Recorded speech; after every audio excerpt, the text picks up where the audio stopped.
Quand vous avez appris le décès hier de Jean-Pierre Accabache, quelle a été votre première réaction?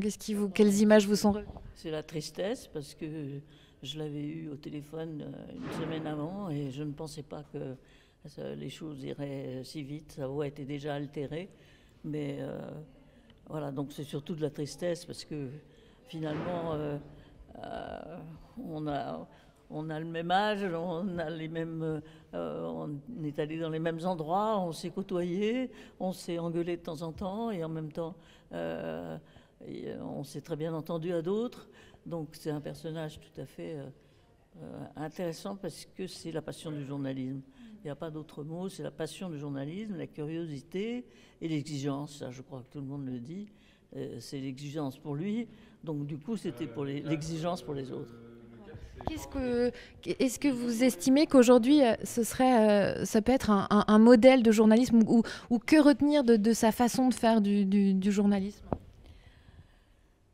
Écoutez, on a dit souvent qu'il était proche des hommes politiques, mais en réalité, il était proche des hommes politiques parce que il voulait leur tirer des informations et avec ces informations interroger d'autres et faire fructifier.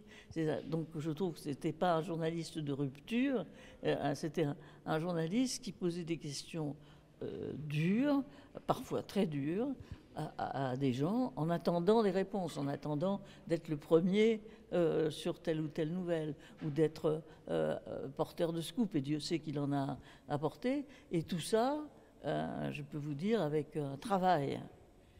Parce qu'il montre aussi que le journalisme, c'est le travail. On croit souvent que c'est des notes qu'on vous file comme ça et qu'on peut répercuter immédiatement. Non, le journalisme, c'est le travail. Il faut savoir qui a écrit quoi, qui pense quoi, pour faire son métier. Et ça, il le faisait très bien. Et c'est quelqu'un qui savait aussi transmettre, qui a permis à d'autres journalistes d'éclore.